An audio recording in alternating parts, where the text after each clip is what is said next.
ప్రజలారా వినరండి ఈ సత్య సువార్త, సర్వజనులారా కనరండి ప్రభు సత్య సువార్త. వినవచ్చిన ప్రియులకు విమోచన యేసు వార్త. ప్రభు అయిన యేసుక్రీస్తు వారి నామంలో మరొకసారి మిమ్మల్ని అందరినీ ప్రేమతో ఈ సత్య సువార్త అనే కార్యక్రమానికి ఆహ్వానం తెలియజేస్తూ ఉన్నాం. దేవుడు ఎంత మంచి దేవుడు కదా. మా కుటుంబంలో దేవుడు ఎంతో గొప్ప మేలు చేశాడు. నన్ను కుటుంబాన్ని దేవుడు తన సేవా పరిచర్య కొరకు పిలుచుకొని కుటుంబ సమేతంగా ఆయన సేవా పరిచర్యలో వాడుకుంటూ ఉన్నాడు. గడిచిన వారం నా భార్య జన్మదినం పురస్కరించుకొని ఒక స్పెషల్ ప్రోగ్రామ్గా మీ ముందుకి ఆమెను తీసుకొని రావడానికి ప్రభు చూపించిన కృపను బట్టి నేను దేవునికి స్తుతి చెల్లిస్తున్నా. చాలామంది ఫోన్ చేసి మాట్లాడుతూ విషెస్ తెలియజేసి ఉన్నారు. చాలామంది అభినందించినారు. పాస్టర్ గారు, ఇంతవరకు మీరు ఎప్పుడు కూడా మీ కుటుంబీకులను ఎవరిని మీరు చూపించలే, ఈ రోజుని మీరు అలా చూపించారు, చాలా సంతోషం. సిస్టర్ గారి యొక్క ప్రార్థన చాలా బలమైనటువంటి ప్రార్థనగా, శక్తివంతమైన ప్రార్థనగా ఆమె చేస్తున్నారు. థ్యాంక్ యూ వెరీ మచ్ అంటూ కొంతమంది వాళ్ళు ఫోన్ చేసి వాళ్ళు మాట్లాడుతూ వచ్చినారు. మీ అందరికీ మరొకసారి ప్రభు నామంలో నేను అభినందన తెలియజేస్తున్నా, దీవెనలు తెలియజేస్తున్నా. ప్రభు మిమ్మల్ని మీ కుటుంబాన్ని కూడా దీవించును గాక. గుర్తుంచుకోనండి, మీ కొరకు మేము ప్రార్థన చేస్తున్నాం. కుటుంబ సమేతంగా కన్నీటితో నశించిపోతున్న ఆత్మల కొరకు మేము ప్రార్థన చేస్తున్నాం. ఒకవేళ పేరు వడిసిన నేను జ్ఞాపకం ఉంచుకోలేకపోవచ్చునేమో, కానీ నా భార్యకు దేవుడిచ్చిన కృపావరం చొప్పున ప్రతి పేర్లు రాసుకొని ఆమె ప్రార్థన చేస్తుంది. ఆమెతో పాటు మరి అనేక మంది ప్రార్థన చేస్తూ ఉన్నారు. సో మరొకసారి మీకు తెలియజేస్తున్నాం, ఏదైనా కష్టం అనిపిస్తే, ఏదైనా ఇబ్బంది అనిపిస్తే, మీకు ఏదైనా ప్రార్థన విన్నపం మీరు కోరుకుంటున్నట్లయితే ఉత్తరం ద్వారా తెలియజేయండి. తద్వారా మేము మీ కొరకు, మీ కుటుంబం కొరకు, మీ యొక్క సమస్యల కొరకు, మీ పరిస్థితుల కొరకు తప్పకుండా మేము ప్రార్థన చేస్తూ ఉంటాము. ప్రార్థన ఆలకించే దేవుడు ఆయన మీకు జవాబిస్తున్నాడు. బహుశా ఈరోజు ఒక కుటుంబం చాలా కన్నీటితో మీరుండి ఉన్నారు, చాలా వేదనతో మీరుండి ఉన్నారు, కృంగిపోయిన స్థితిలో ఉండి ఉన్నారు. కుటుంబంలో మీకు వచ్చిన సమస్యలు, భయంకరమైన సమస్యలు వచ్చినాయి, తట్టుకోలేని పరిస్థితుల్లో మీరుండి ఉన్నారు. ధైర్యం తెచ్చుకోండి. ప్రభు రాకడ మీకు ఆదరణ కలిగించాలి. ప్రభు వస్తున్నారు అనేటువంటి ఈ సత్య సువార్త మీకు ధైర్యాన్ని కలిగించాలి. ఈలోగా ప్రభు మీ కుటుంబంలో చేస్తున్న కార్యాన్ని కూడా మీరు అనుభవించాలి. తప్పకుండా మీ కుటుంబాన్ని దేవుడు తిరిగి ఏకం చేస్తున్నాడు. భార్య భర్తల మధ్యలో ఉన్న సమస్యలను ఆయన తీసివేస్తున్నాడు. ఈ లోకంలో మీరు ఉంటుండగానే అట్టి పరలోకపు అనుభవాన్ని మీరు అనుభవించేటట్లుగా ప్రభు మీ కొరకు కార్యాన్ని చేస్తూ ఉన్నాడు. అయితే ఒకటి, నేను సువార్తను ప్రకటించేటప్పుడు నేను నేర్పించేటువంటి మాట ఏమనంటూ ఉన్నానంటే, కేవలం ఏదో ఇహలోక సంబంధమైనటువంటి సుఖశాంతుల కొరకు, ఆరోగ్యము కొరకు, ఆర్థిక ఆశీర్వాదముల కొరకు, వీటి కొరకు మాత్రమే కనిపెట్టుకొని ఉండొద్దు స్నేహితులరా. మన గురి, మన గమ్యం ఏమై ఉండాలంటే యేసు వచ్చేస్తున్నాడు. ఆయన్ని ఎదుర్కొనడానికి మనం వెళ్ళాలి. అందుకే బైబిల్ గ్రంథంలో నుండి తెస్సలోనికీయులకు రాసిన మొదటి పత్రిక 4వ అధ్యాయము 13వ వచనం దగ్గర నుంచి ఉన్న మాటలు నేను మీ కొరకు జ్ఞాపకం చేస్తూ ఉన్నాను. సహోదరులారా, నిరీక్షణ లేని ఇతరుల వలె మీరు దుఃఖపడకుండా నిమిత్తము నిద్రించుచున్న వారిని గురించి మీకు తెలియకుండాట మాకిష్టము లేదు. నిద్రించిన వారు అంటే మామూలుగా మనకు అర్థమయ్యేటువంటి భాషలో చెప్పాలంటే మరణించినటువంటి వాళ్ళు. మళ్ళా మరణము అనంటే అందరిది మరణం అని నేను అన్నట్లే, మరణంలో ఉన్నటువంటి భావం ఏమిటంటే ఆత్మ అనేటువంటిది ఈ దేహాన్ని విడిచిపెట్టుట, ఎడబాటు, సెపరేషన్, ఇది డెత్ అంటారు, మరణం అంటారు. అయితే దేవుని బిడ్డలైనటువంటి వారి విషయంలో మళ్ళీ అది వేరు. ఎవరైతే ప్రభు అయిన యేసుక్రీస్తు వారిని రక్షకునిగా అంగీకరించినారో, ఎవరైతే యేసు ప్రభునందు విశ్వాసం ఉంచిన వారై ఉన్నారో, దేవుని పిల్లలుగా, దేవుని యొక్క కుటుంబంలో కుమారులుగా చేర్చబడి ఉన్నారో, వారి విషయంలో అయితే నేను దాన్ని మరణము అనేటువంటి రీతిగా నేను సంబోధించను. ఆ మాట నేను వాడను. చేతనంటే వారి ఆత్మ జీవించేటువంటి ఆత్మగా ఉంటూ ఉంది కనుక మిగిలినటువంటి వారి విషయంలో ఆ మాట వాడుతూ ఉంటాం. అయితే దీన్ని ఎలా మళ్ళీ జడ్జిమెంట్ చేస్తామనంటే మనకు తెలీదు. వారి యొక్క విశ్వాస జీవితాన్ని బట్టి మనం వాడేటువంటి యొక్క పదజాలం నేను అలా వాడుతూ ఉన్నా. ఒకవేళ తీర్పు తీర్చేవాడు ఆయన కనుక ఆ వ్యక్తి యొక్క ఆత్మ విషయంలో ఏ విధమైనటువంటి ఆయనకు తీర్పు తీరుస్తాడో అది ఆయన చేతుల్లో ఉండినటువంటిది.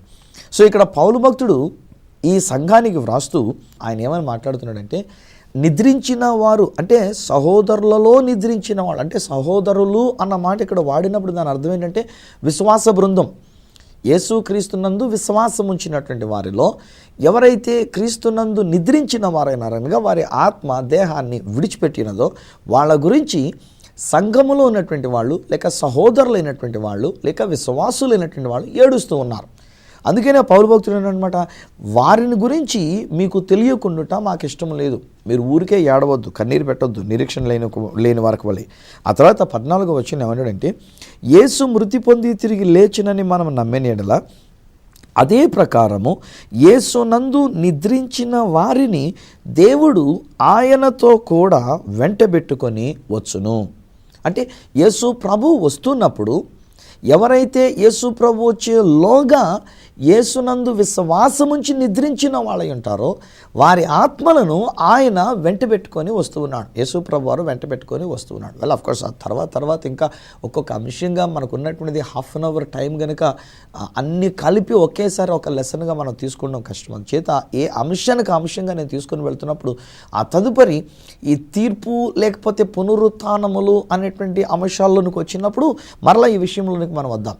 అందుకే ప్రస్తుతానికి నేను జ్ఞాపకం చేస్తున్నటువంటి ఒక విషయం ఏంటంటే, యేసు రెండవ రాకడలో ఆయన వస్తూ ఉన్నప్పుడు ఆయన ఆ నిద్రించిన వారి ఆత్మలను దేవుడు తీసుకొని వస్తున్నాడు. యేసు ప్రభువునందు మేము ప్రభు మాటను బట్టి మీతో చెప్పున్నదేమనగా, ప్రభు రాకడ వరకు సజీవులమై నిలిచియుండు మనము నిద్రించిన వారి కంటే ముందుగా ఆయన సన్నిధి చేరము. అంటే ఈ పారాగ్రాఫ్ అనేటువంటిది దేని యొక్క వివరణ ఇస్తున్నాడు అని అంటే, దేవుణ్ణి నమ్ముకున్న వాళ్ళయుండి ఎవరైతే వారి ఆత్మదేహాన్ని విడిచిపెట్టిన అనుభవాన్ని పొందారో వారిని గురించి దేవుణ్ణి నమ్ముకున్న వాళ్ళు ఏడుస్తున్నారు గనక, వీళ్ళ విషయం అనగా నిద్రించిన వారిని గురించి మీకు తెలియకుండా మాకు ఇష్టం లేదని బ్రతుకున్న వాళ్ళతో ఈ క్రీస్తునందుండి నిద్రించిన వారిని గురించి పౌలు చెప్తూ ఉన్నాడు అనమాట. అందుచేత ఏమని లాంగ్వేజ్ ఇక్కడ వాడి ఉన్నాడు, మేము ప్రభు మాటను బట్టి మీతో చెప్పున్నదేమనగా, ప్రభు రాకడ వరకు సజీవులమై నిలిచిండు మనము నిద్రించిన ఆ వారి కంటే ముందుగా ఆయన సన్నిధి చేరము. ఆర్భాటముతోనూ ప్రధాన దూత శబ్దముతోనూ దేవుని బోరతోనూ పరలోకము నుండి ప్రభువు దిగివచ్చును. ఇది ప్రభు రాకడలో జరిగేటువంటి ఒక విషయాలు. ఆర్భాటముతో, ప్రధాన దూత శబ్దముతో, దేవుని యొక్క బోరతో పరలోకములో నుండి ప్రభువు దిగి వస్తూ ఉన్నాడు. ఆయనతో పాటు ఆ ఆత్మలను వెంటబెట్టుకుని వస్తున్నాడు. సో ఆ ఆత్మలు ఎక్కడ మట్టిగా చేయబడి ఉన్నావో ఆ మట్టి దేహములోనికి చేర్చబడి అది మహిమ దేహముగా తిరిగి లేచినప్పుడు జరిగేటువంటి విషయాలు ఏమని అంటున్నాడంటే, క్రీస్తునందుండి మృతులైన వారు మొదట లేతురు. లేతే ఇక్కడ మరలా మృతులు అన్న మాట వాడబడింది, కానీ ఇందాక వాడబడినటువంటి పదజాలను బట్టి నేను అంటాను కదా, క్రీస్తునందుండి నిద్రించిన వారు మొదట లేతురు. ఇక్కడ ఆ మాట కూడా గమనించండి. లేతురు అని అంటే వాళ్ళంతటి వాళ్ళు లేచినటువంటిది, అంతేగాని ఎవరో వాళ్ళని లేపి కూర్చోబెట్టింది కాదు, లేకపోతే ఎవరో వారిని ఎత్తి కూర్చోబెట్టింది కాదు. అక్కడ వాళ్ళంతటి వాళ్ళు లేస్తున్నారు. ఎందుకు లేస్తున్నారు? వాళ్ళు నిద్రించినటువంటి వారుగా పరిగణించబడ్డారు కనుక. మళ్ళీ ఇక్కడ ఇంకొక ప్రశ్న లేకపోతే ఇంకొక ఆలోచన, సమాధిలోంచి లేచారన్నప్పుడు కొంతమందికి వెంటనే వచ్చేటువంటి ఆలోచన ఏంటంటే, యేసు ప్రభు చనిపోయినప్పుడు కూడా సమాధులు తెరవబడి నిద్రించిన వారు లేచారు అన్న మాట అక్కడ వాడబడింది కదా అండి అని ప్రశ్న వేస్తారు. అక్కడ మనం గమనించినట్లయితే సమాధులు తెరవబడి అప్పుడు చనిపోయినటువంటి వారు ఆ 2-3 రోజుల్లో చనిపోయినటువంటి వారైతే వాళ్ళు లేచినటువంటి కొందరు లేచారు, వారు మళ్ళీ పట్టణంలోనికి వెళ్ళారు. కానీ ఆ తర్వాత వాళ్ళు మళ్ళీ చనిపోయినటువంటి వారు ఏం చేతనంటే వాళ్ళు దేహముతో తిరిగి లేచినటువంటి వాళ్ళు, మామూలు దేహంతో చచ్చిపోయినటువంటి వాళ్ళు బ్రతికారు అంతే. అందుకనే సమాధులు తెరవబడితే ఈ బతికినోళ్ళు కాస్త బయటికి రాగలిగారు. కానీ యేసు ప్రభు రాకడలో ఉండేటువంటి విషయాలు కనుక మనం గమనిస్తే సమాధులు తెరవబడి అప్పుడు వీళ్ళు బయటకు వస్తున్నారు అని చెప్పలే. అక్కడ ఏముందంటే యేసు రాకడ జరిగినప్పుడు ఆయన వస్తూ ఉన్నప్పుడు ఇక్కడ ఎవరైతే క్రీస్తునందుండి మృతులైన వారు ఉంటారో వారు మొదట లేతురు, ఆ మీదట సజీవులమై నిలిచియుండు మనము వారితో కూడా ఏకముగా ప్రభువును ఎదుర్కొనుటకు ఆకాశ మండలమునకు మేఘముల మీద కొనిపోబడుదుము. చూడండి, ఆ మీదట సజీవులమై నిలిచిండినటువంటి మనం అంటే మొట్టమొదట క్రీస్తునందుండి నిద్రించిన వారే లేస్తారు. సో అది ఇక్కడ పౌలు భక్తుడు తెస్సలోనిక సంఘానికి తెలియజెప్తున్న మాట ఏంటంటే, ఒరే నాయనా, బ్రతుకున్న మనమేదో యేసు ప్రభు వస్తుందంటే ఆ ప్రభు వస్తున్నాడనే సత్యాన్ని మనం చూసాము కనుక మనం తెలుసుకొని మనం ఆయన ఎదుర్కోవడానికి వెళ్తామని మీరు అనుకున్నారు. క్రీస్తునందుండి నిద్రించినటువంటి వాడు, అయ్యో వీడు చచ్చిపోయాడు లేక వీడు నిద్రించేశాడు గనక వీడికి యేసు ప్రభు వస్తున్న సంగతి తెలియదే అని ఏడుస్తున్నారు వాళ్ళు. అది వాళ్ళ ఏడుపుకు కారణం. అంతేగాని వాడు చచ్చిపోయాడు అన్నటువంటి మాట మాత్రమే కాదు అక్కడ ఉన్నటువంటిది. ప్రభు రాకడ జరిగినప్పటికీ వీడు నిద్రించిన వాడు ఉన్నాడు కనుక వీడికి తెలియదు ఆ సంగతి, యేసు ప్రభు వచ్చాడన్న సంగతి. కనుక వాళ్ళు ఏడుస్తున్నారు. అందుకు పౌలు భక్తుడు ఏమంటే, నిద్రించిన వారిని గురించి మీకు తెలియకుండా మాకు ఇష్టం లేదు అని అంటూ రాస్తున్నాడు అనమాట. అందుచేత ఏమన్నాడంటే, ప్రభు వచ్చినప్పుడు మొట్టమొదట నిద్రించిన వాళ్ళే లేస్తారు, ఆ మీదట సజీవులంగా ఇంకా బతికే ఉన్నాం చూసారా. అంటే ఒకవేళ ఫర్ ఎగ్జాంపుల్ ఇప్పుడు ప్రభు రాకడ జరిగింది అనుకోండి, ఈ క్షణంలో ప్రభు రాకడ జరిగింది అనుకోండి, ఇంతకుముందు ఎవరైతే నిద్రించారో వారు మొట్టమొదట వారు లేస్తున్నారు. ఆ మీదట ఇప్పుడు నీవు నేను మనం బ్రతికే మాట్లాడుకుంటున్నాం కదా. సో ఇప్పుడు మాట్లాడుకుంటున్న మనం బ్రతుకున్నటువంటి మనము కూడా మార్పు చెంది, అదే కొరింథీయులకు రాసిన మొదటి పత్రిక 15వ అధ్యాయము 50వ వచనం దగ్గర నుంచి చెప్పబడుతున్నటువంటి ఒక మాటలు అంటాడనమాట. ఏంటంటే, క్షయత అక్షయతను ధరించుకుంటుంది, మర్త్యమైనది అమర్త్యతను ధరించుకుంటుంది, ఘనహీనమైనటువంటి ఒక దేహము మహిమగల దేహముగా ఇది మార్చబడుతున్నటువంటిది. సో అలాగున మనం కనురెప్ప పాటులో మనం మార్చబడి ఆ ప్రభువుని ఎదుర్కొనడానికి మనం వెళుతున్నాం. ఆయన వచ్చేటప్పుడు జరిగేటువంటి విషయం ఏంటంటే, ఆయన మధ్యాకాశము వరకు వచ్చి ఎవరైతే ఆయన యందు విశ్వాసం ఉంచిన వారై ఉంటారో, ఎవరైతే రక్షణ మారు మనసు అనుభవాన్ని కలిగిన వారై ఉంటారో. స్నేహితులారా, ఈ విషయం ఇలాగ అంటున్నానని నన్ను మన్నించండి, కానీ నేను మాత్రం ఖచ్చితంగా చెప్తాను, ఒకవేళ నువ్వు క్రైస్తవ మతానికి సంబంధించినటువంటి వ్యక్తివై ఉన్న నీ మతం నిన్ను పరలోకానికి తీసుకుని వెళ్ళదు. మన ఆచారాలు మనల్ని పరలోకానికి తీసుకుని వెళ్ళవు. ఒక్కొక్కసారి భలే బాధ అనిపిస్తుందండి. మనలో మనం తేడాలు పెట్టుకొని, మనలో మనం విభేదాలు పెట్టుకొని, అందరూ క్రీస్తు ప్రభుని గురించే మాట్లాడుతున్నాము, అందరూ క్రీస్తు ప్రభుని నమ్ముకున్నాము. ఒకడు అనుకుంటాడు మా సంఘమే పరలోకానికి వెళ్తుంది అంటాడు, ఇంకొకటి అంటాడు నో వాళ్ళ సంఘం అసలు వెళ్ళనే వెళ్ళదు, మా సంఘమే అసలు పరలోకానికి వెళ్ళేది అంటాడు. ఆ తెరే మేము వాళ్ళతో అసలు మాట్లాడుకోదు, ఎందుకంటే వాళ్ళకి నరకానికి పోయేటువంటి వాళ్ళ క్రైస్తవులన్న మాటే కానీ వాళ్ళ డినామినేషను వాళ్ళకి సంఘం, మా సంఘమే పరలోకానికి వెళ్తుంది కనుక అసలు వాళ్ళతో మాట్లాడకూడదు, వాళ్ళతో సంబంధం పెట్టుకోకూడదు, మనంగానే ఉండాలి అనేటువంటి రీతి అంటారు. అరే ఏమండి ఇవన్నీ కూడాను. ఇలాంటి అభిప్రాయాలు కలిగినటువంటి వాళ్ళు నేను అంటాను క్రీస్తుని కలిగిన వాళ్ళేనా అని ప్రశ్న వేస్తాను నేను ఈరోజు. క్రీస్తుని లేకుండా ఉంటే, క్రీస్తు జీవం అనేటువంటిది మనలో లేకుండా ఉంటే నేను అంటాను వాళ్ళంతటి వాళ్ళు లేవలేరు. ఎందుకనంటే దేవుని యొక్క వాక్యం చెప్తుంది, యోహాను రాసినటువంటి మొదటి పత్రిక 5వ అధ్యాయంలో కనుక మనం చూసినట్లయితే అక్కడ యేసు క్రీస్తునందు విశ్వాసం ఉంచిన వాడే జీవము గలవాడు, నిత్య జీవాన్ని కలిగినటువంటి వాడు. యేసు క్రీస్తును అంగీకరించని వాడు జీవము లేనివాడు. జీవము లేనివాడు వాడు నిద్రిస్తున్నవాడు కాదు, వాడు సచ్చినోడితో సమానం. జీవము కలిగిన వాడు ఆత్మ బయటకు వచ్చినప్పటికీ వాడు నిద్రిస్తున్నాడు గనుక ప్రభు రాకడ శబ్దం అనేటువంటిది వినబడినప్పుడు, దేవుని బోర శబ్దాన్ని వినబడినప్పుడు, ఆర్భాటపు శబ్దాన్ని వినబడినప్పుడు, దేవుని దూత యొక్క శబ్దాన్ని విన్నప్పుడు వాడు ఏం చేస్తాడంటే తనంతట తానుగా వాడు లేస్తాడు, మనమేమో మార్పు చెందుతాం. జరిగే కార్యం ఏంటంటే మనమందరం మళ్ళీ అక్కడ చూడండి వచనంలో ఉన్నటువంటి మాటలు ఏముందనంటే, సజీవులమై నిలిచిండు మనము వారితో కూడా ఏకముగా. ఇది కొన్నిసార్లు తెలియక కొంతమంది ఏమనుకుంటారంటే క్రీస్తునందుండి మృతులైన వారు లేచి మొట్టమొదటి బ్యాచ్గా వాళ్ళు వెళ్తారు, ఆ తర్వాత ఆ మీదట అన్నది కనుక ఆ తర్వాత సెకండ్ బ్యాచ్గా మనం వెళ్తామని. ఇది బ్యాచ్లు కాదండి. ప్రభు రాకడప్పుడు ఆయన ఎదుర్కొనడానికి వెళ్ళేటువంటిది ఒక్కటే బ్యాచ్. వాళ్ళు క్రీస్తునందుండి మృతులైన వాళ్ళైనా, నిద్రించిన వాళ్ళైనా, లేక సజీవుల గుండి రక్షింపబడినటువంటి వారైనా సరే, ఎవరమైనా సరే, ఎవరైతే రక్షింపబడ్డారో, ఎవరైతే మారు మనసు అనుభవాన్ని కలిగి ఉన్నారో, ఎవరి పాపములైతే యేసు రక్తముతో కడగబడిన వారమై ఉన్నామో వారము మాత్రమే మనం ఆ ప్రభువుని ఎదుర్కొనడానికి అన్నట్లుగా మనం మేఘముల మీద కొనిపోబడుదుము. అండర్లైన్ దట్ వర్డ్, కొనిపోబడుదుము అన్న మాట మీరు జాగ్రత్తగా గమనించుకోండి. నేను ఎందుకు అది నొక్కి ఒక్కానిస్తూ మాట్లాడుతున్నాను అంటే, వీళ్ళు క్రీస్తులో నిద్రించినటువంటి వాళ్ళు, అంటే వాళ్ళు జీవము కలిగినటువంటి వాళ్ళు లేచారు. లేచిన తర్వాత ఏం చేస్తారంటే కొనిపోబడుట అనేటువంటి ఒక మాట అక్కడ కనబడుతుంది. దీనికి విరుగుడు మాట ఇంకొక మాట మనం చూద్దాం. అపోస్తుల కార్యములు 5వ అధ్యాయంలో పరిశుద్ధాత్మకి వ్యతిరేకంగా అబద్ధమాడినటువంటి ఇద్దరు భార్యాభర్త ఇక్కడ కనబడుతూ ఉన్నారు. అపోస్తుల కార్యములు 5వ అధ్యాయము మొదటిగా 5-6 వచనాలు. అననీయ ఈ మాటలు వినుచుని పడి ప్రాణము విడువగా వినిన వారికందరికీ మిగుల భయము కలిగెను. అప్పుడు పడుచు వారు లేచి వానిని బట్టతో చుట్టి మోసుకొని పోయి పాతిపెట్టిరి. ఎందుకంటే అననీయ పరిశుద్ధాత్మను మోసపుచ్చడానికి సాతానుడి చేత ప్రేరేపించబడ్డాడు. అననీయ తనందరూ తీసుకొచ్చి వాళ్ళ ఆస్తులు అమ్మి ఆ ధనమును తీసుకొచ్చి అపోస్తుల పాదాల దగ్గర పెడితే భార్యాభర్తలిద్దరూ అననీయ సప్పెర అనే వీళ్ళిద్దరూ కూడబలుక్కొని వాళ్ళు అమ్మి కొంత దాచిపెట్టుకొని కొంత తీసుకొచ్చి ఇంతకే అమ్మమనేటువంటి రీతిగా అబద్ధం ఆడారు. అప్పుడు పేతురు భక్తుడు అంటాడు, ఎందుకయ్యా నువ్వు అబద్ధం ఆడతావు? మమ్మల్ని కాదు నువ్వు మోసం చేసింది, పరిశుద్ధాత్మను మోసపుచ్చినావు అని ఒక్క మాట పలికేసరికి అమాంతంగా పడి అక్కడ చచ్చిపోయాడండి. ఆ చనిపోయిన వాని గురించి ఇక్కడ రాయబడిన మాట ఏంటంటే, అక్కడున్న పడుచువారు లేచి వానిని బట్టతో చుట్టి మోసుకొని పోయి పాతిపెట్టిరి.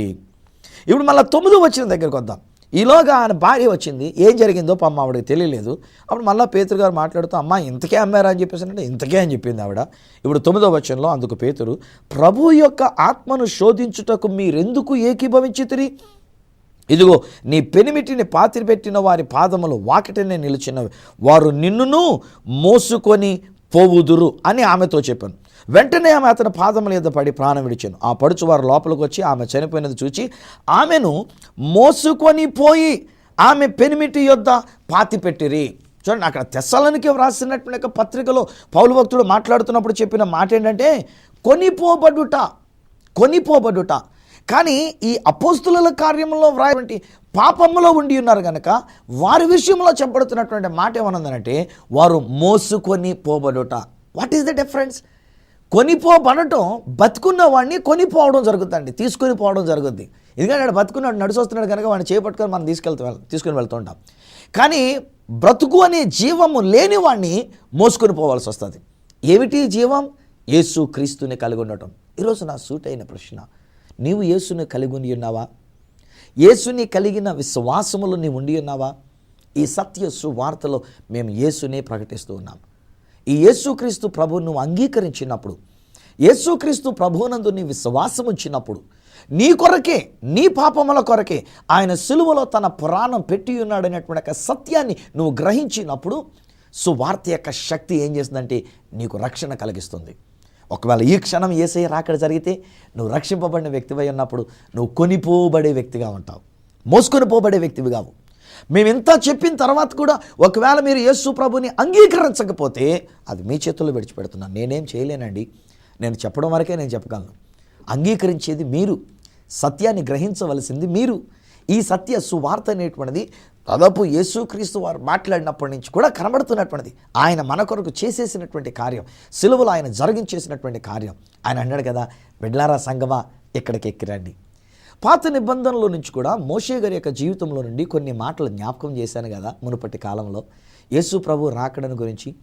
ఓ మోషే, నువ్వు వెళ్ళి ఈ 2 దినాలు వారిని పరిశుద్ధపరచు, 3వ నాటికి వాళ్ళు సిద్ధంగా ఉండాలని 3వ దినాన్ని గురించి మాట్లాడుతున్నప్పుడు అక్కడ కూడా దేవుడైన యెహోవా మోషేతో మాట్లాడుతూ ఏమంటాడంటే నిర్గమాకాండం 19వ అధ్యాయం 20వ వచనంలో దేవుడు సీనాయి కొండ మీదకి దిగివచ్చి ఈ మోషేతో మాట్లాడుతున్నాడు కదా, మోషే నీవు ఇక్కడికి ఎక్కి రమ్ము. ఆ మాట చాలా అద్భుతమైనటువంటి మాట అండి. దేవుడు కొనిపోయేటువంటి ఒక విషయం. కొంతమంది ఈ వాగ్వాదాలు పెట్టుకుంటారండి, వేదాంతాన్ని గురించినటువంటి విషయంలో కూడా వాగ్వాదాలు పెట్టుకుంటారండి. ద వర్డ్ ర్యాప్చర్ అనేటువంటి మాట బైబిల్ గ్రంథంలో లేదు అని చెప్పి దాని గురించి తెగ తర్జన చేసుకొని ఎంతెంత డిఫరెన్సెస్ పెట్టేసుకుంటారు. నేను అంటాను, అరే యేసు ప్రభు మనలో ఉన్నప్పుడు ఆ మాత్రం వాళ్ళని అర్థం చేసుకోలేమా? ఆ మాత్రం వాళ్ళతో మనం సమాధానంగా ఉండలేమా? ఇంత దానికి ఎంత రాద్ధాంతం చేయాలా మనం చెప్పండి? దాని భావం అక్కడ కనబడుతుంది. దేవుడు అంటాడు, మోషే ఇక్కడికి ఎక్కిరాము. కోర్స్ ప్రకటన గ్రంథము కూడా ప్రభువు రాకడను గురించి తెలియజెప్పేటువంటి గ్రంథం. మొదటి 3 అధ్యాయాలలో ఆయన రాకడకు ముందుండేటువంటి సంఘములను గురించినటువంటి వివరణలు అక్కడ 7 సంఘాలుగా ప్రభు తెలియజేశాడు. 4వ అధ్యాయం దగ్గరికి వచ్చేసరికల్లా దేవుడు భక్తుడైనటువంటి యోహాను గారిని ఏమంటాడంటే ఇక్కడికి ఎక్కిరమ్ము, ఇక ముందట జరగబోయేటువంటి విషయాన్ని నేను చూపిస్తాను. అంటే యోహాను గారు పైకెక్కిన తర్వాత ఈ భూమి మీద రాకడలో సంఘం ఎత్తబడిన తర్వాత ఈ భూమి మీద జరిగే విషయాల్ని 4వ అధ్యాయం దగ్గర నుంచి దాదాపు 19వ అధ్యాయం వరకు కూడా ప్రకటన గ్రంథంలో వివరిస్తున్నటువంటి విషయాలు. ఆ తర్వాత మరలా ఈ 7 సంవత్సరాల అనంతరం లేక 1000 సంవత్సరాల తర్వాత జరిగేటువంటి విషయాల్ని ఆ చివరి 2 అధ్యాయాలలో ప్రభువారు భక్తుడైనటువంటి యోహాను గారికి వివరించినటువంటి విషయాలు. సో ఈరోజు నేను ఏమంటానంటే యేసు వచ్చేస్తున్నాడు, ఆయన మనల్ని తీసుకొని వెళ్ళడానికి ఆయన వస్తూ ఉన్నాడు. తానున్న స్థలంలో మనమును ఉండడానికి అన్నట్లుగా తాను మన కొరకు సిద్ధపరిచినటువంటి రాజ్యములోనికి మనల్ని తీసుకొని వెళ్ళుట కొరకు అన్నట్లుగా యేసు తిరిగి త్వరగా వచ్చేస్తున్నాడు. ఆయన వచ్చినప్పుడు ఆయన పిలుస్తున్నటువంటి మాట ఏంటంటే, నేను మిమ్మల్ని కొనిపోతాను అని అంటున్నాడు, నేను మిమ్మల్ని తీసుకొని వెళతాను అని అంటున్నాడు. అందుకనే చూడండి, లూకా సువార్త 16వ అధ్యాయంలో కనుక మనం గమనించినట్లయితే అక్కడ ఒక ఇల్లస్ట్రేషన్ ప్రభు అయిన యేసుక్రీస్తు వారు చెప్పి ఉన్నారు. ఆ ఉపమానంగా చెప్తున్నటువంటి దానిలో కూడా మళ్ళీ ఈ మాటలు ఎలాగైనా వ్రాయబడి ఉన్నావు చూడండి. ఓ ధనవంతుడున్నాడు. ఆ ధనవంతుడైనటువంటి వాడు ఊదా రంగు బట్టలను సన్నపున్నార వస్త్రములను ధరించుకొని, లూకా సువార్త 16వ అధ్యాయం 19వ వచనం నుండి ఈ మాటలున్నాయి, ధరించుకొని ప్రతిదినము బహుగా సుఖపడుచుండేవాడు. లాజరు అను ఒక దరిద్రుడున్నాడు.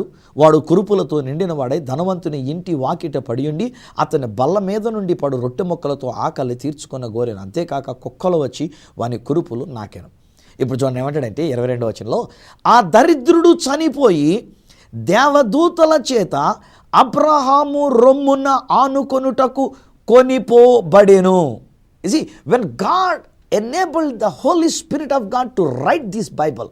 ఈ బైబిల్ గ్రంథం అనే దేవుని యొక్క వాక్యాన్ని వ్రాయించడానికి పరిశుద్ధాత్మని దేవుడు ప్రేరేపించి పరిశుద్ధాత్మ ప్రేరణతో వ్రాసినటువంటి వారు వ్రాసేటప్పుడు ఏ మాట ఎలా వాడాలో అక్కడ ఆ మాటని ఆయన వాడి ఉన్నాడు. దరిద్రుని గురించి ఏమంటాడు? వాడు పేదవాడైనను కురుపులతో నిండుకున్నవాడైనా వాడు చనిపోయి దేవదూతల చేత అబ్రహాము రొమ్మును ఆనుకొనుట కొనిపోబడెను.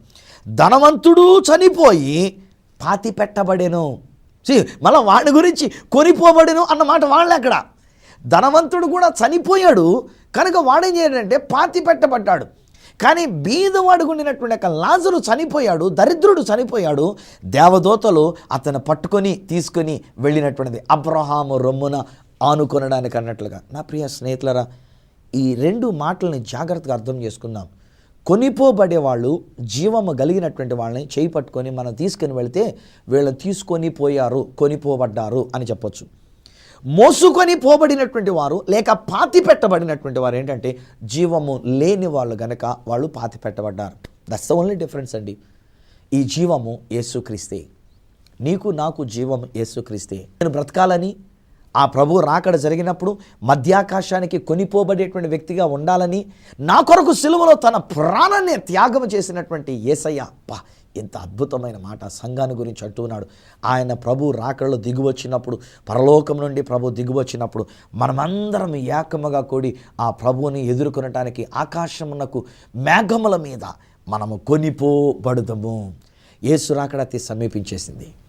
ఆయన వచ్చినప్పుడు ఆయన మధ్యాకాశం వరకు వస్తున్నాడు, సీనాయి కొండ మీదకి వస్తున్నాడు. ఆయన అంటాడు, సంగమా ఇక్కడికి ఎక్కిరాము, హే విశ్వాసి ఇక్కడికి ఎక్కిరాము.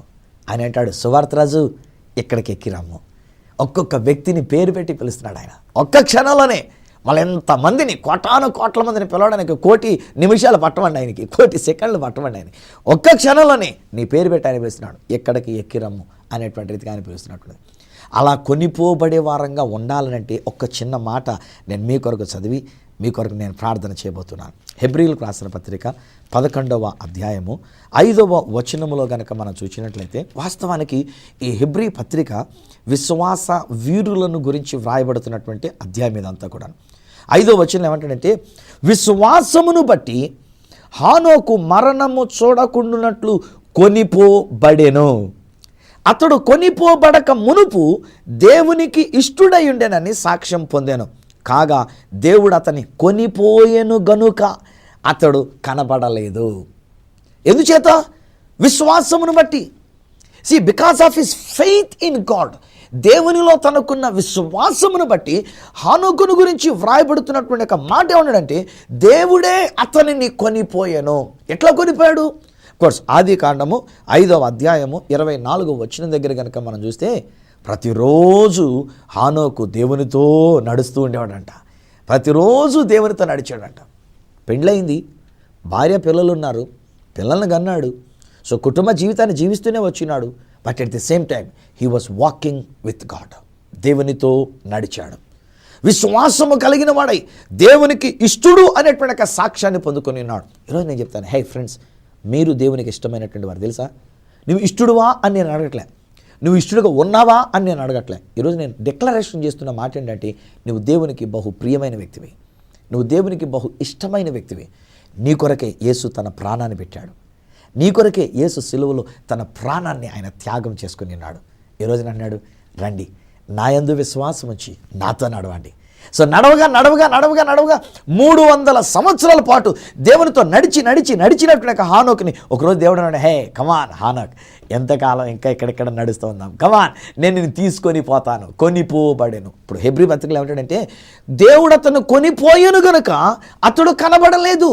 అంటే ప్రజలు వెతికారు, ఏమయ్యాడు రా హానోక్ గారు, అరే రోజు ఇలా నడుస్తుండేవాడు, ఎవరోతో ఒక వ్యక్తితో నడిచినట్టుగా నడుస్తుండేవాడు, నడుస్తూ ఏమైపోయాడు, ఈరోజు కనబడకుండా అయిపోయాడు వెతికారంట. ఆ ప్రాంతం అంతా వెతికారంట, ఆ దేశం అంతా వెతికారంట, కానీ హానోక్ కనబడలేదు. కారణం ఏంటంటే, దేవుడు హానోకును కొనిపోయాను. నా ప్రియ స్నేహితులారా, యేసు వచ్చేస్తున్నాడు. యేసు రెండవ రాకడ అతి సమీపించేసింది. అరే ఫ్రెండ్స్, వెదర్ ఒకవేళ ఈ లోకంలో నీకు వ్యాధి జబ్బు నయమైనా నయం కాకపోయినా డజంట్ మ్యాటర్ అండి. ఈరోజున కేవలం మన కోరికలు ఏంటంటే, నా జబ్బు నయం కావాలి, నా వ్యాధి తొలగిపోవాలి, నాకు డబ్బులు వచ్చేయాలి, నాకు సమృద్ధి ఉండిపోవాలి. అయ్యా ప్రార్థన చేసేయండి. దీని కొరకు మాత్రమే మనం పెట్టుకున్నామండి. అరే స్నేహితులారా, ఒక విషయాన్ని మర్చిపోతున్నాం, యేసు వచ్చేస్తున్నాడు. యేసు రాకడ సమీపించేసింది స్నేహితులారా. ఆయన అతి త్వరితంగా వచ్చేస్తున్నాడు. కాలం సంపూర్ణం అయిపోయింది.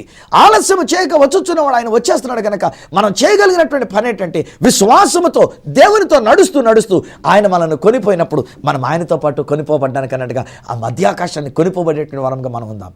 అలా ఉండడానికి మీ కొరకు నేను ప్రార్థన చేస్తున్నా. కళ్ళు మూసుకునండి, తలలు వంచండి. మీ కొరకు నా ప్రార్థన. తండ్రి, నీ కుమారుడైన యేసుక్రీస్తు వారిని మా కొరకు నువ్వు పంపావు. ఆయన సిలువలో మా కొరకు తన ప్రాణాన్నే పెట్టినాడు. ఆయన చనిపోయి తిరిగి లేచినాడు కనుక ఆయన జీవము మాకు అనుగ్రహించబడింది. నాయన, ఎవరైతే అట్టి జీవాన్ని కలిగిన వారైనారో వారినైనా ఆత్మ దేహాన్ని విడిచిపెట్టినప్పుడు వారు చనిపోయిన వాళ్ళు కారు, వారు నిద్రించిన వాళ్ళు కనుక వారు లేస్తున్నారు. లేచారు కనుక వాళ్ళు కొనిపోబడుతున్నారు. లాజర్ని దేవదూతలు కొనిపోయినట్లుగానే, హానోకును మీరు తీసుకొని వెళ్ళిపోయినట్లుగా కొనిపోబడినట్లుగానే ఈరోజు వీరి కొరకు, నా కొరకు, మా అందరి కొరకు మేము ప్రార్థన చేసుకున్నాం. దావా, ఇదిగో నీ యొక్క రాకడ జరిగినప్పుడు, నీవు ఆ మధ్యాకాశానికి వచ్చినప్పుడు మేము కూడా కొనిపోబడిన బృందంలో మేము ఉండాలి. ఏ డినామినేషనా, ఏ సంఘమా, ఈ పేర్లు కాదు నాయనా, ఈ యొక్క లోకంలో ఉన్నటువంటి యొక్క పేర్లు కాదు నాయనా, మాకు కావాల్సింది మేము కొనిపోబడే గుంపులో మేము ఉండాలని మేము కోరుకుంటున్నాం. ఈ కుటుంబం కొరకు నేను ప్రార్థిస్తున్నా, ఈ బిడ్డ కొరకు నేను ప్రార్థిస్తున్నా, ఈ వ్యక్తి కొరకు నేను ప్రార్థన చేస్తున్నాను. నాయనా, మీరు కొనిపోబడే వారు ఉండాలి. అందుకు వారి పాపములను క్షమించమని నేను ప్రార్థిస్తున్నా. నీ రక్తముతో వారిని కడిగినందుకు నీకు వందనాలు చెల్లిస్తున్నా. వారి దోషములన్నింటినీ నువ్వు తుడిచివేసినందుకు నీకు వందనాలు చెల్లిస్తున్నా. నీకు ఇష్టమైన బిడ్డగానైనా వీరి కొరకు నీ ప్రాణాన్ని త్యాగం చేసినందుకు నీకు స్తోత్రాలు చెల్లిస్తున్నా. వీరి నీ అరచేతులు పెడుతున్నాను నాయన. ఇది మొదలుకొని వారు నీ యందు విశ్వాసం ఉంచిన వారై, నీకు ఇష్టమైన బిడ్డలుగా వారు జీవిస్తూ నీతో నడిచినటువంటి వారై, నాన్న నీ యొక్క వాక్యములో నడిచినటువంటి వారై, నాన్న నీ యొక్క గ్రంథములో వారు నడిచినటువంటి వారై, నీతో వారు కొనిపోబడేటువంటి బృందంగా వారు ఉండినట్లు అట్టి ధన్యత వీరికి ఇచ్చినందుకు నీకు స్తోత్రాలు చెల్లిస్తూ వీరిని ఆశీర్వదిస్తూ యేసు నామమున ప్రార్థిస్తున్నాను తండ్రి, ఆమేన్. తండ్రి, కుమార, పరిశుద్ధాత్మలను త్రియేక దేవుని దీవెన ఆశీర్వాదం ఆయన యందు విశ్వాసం ఉంచి ఆయనతో నడవడానికి ఇష్టపడిన మీకును మీ కుటుంబానికి సదా తోడైండి ఆశీర్వదించి నడిపించును గాక. ఆమేన్. ఒకవేళ మీ వ్యక్తిగత అవసరతలు కానీ ఏదైనా సమస్యలు ఉన్నట్లయితే మాకు ఉత్తరం ద్వారా తెలియజేయండి. తప్పకుండా నేను మీ కొరకు ప్రార్థన చేస్తాం. నేను, నా కుటుంబం మీ కొరకు మేము ప్రార్థన చేస్తున్నాం. మా అడ్రస్ ఈ సత్య సువార్త, సామర్లకోట 533440, తూర్పుగోదావరి జిల్లా, ఆంధ్రప్రదేశ్. అడ్రస్ మరొకసారి చెప్తూ ఉన్నా, ఈ సత్య సువార్త, సామర్లకోట్ 533440, ఈస్ట్ గోదావరి డిస్ట్రిక్ట్, ఆంధ్రప్రదేశ్. అప్పుడు ఒకవేళ ఫోన్ చేయాలనుకుంటే మా ఫోన్ నెంబర్స్ 9848410907, అలానే మరొక నెంబర్ 9440040992. మా ఈమెయిల్ ఐడి ఈ satyasuvartha@gmail.com, మరొక ఈమెయిల్ info@suvartarazu.com.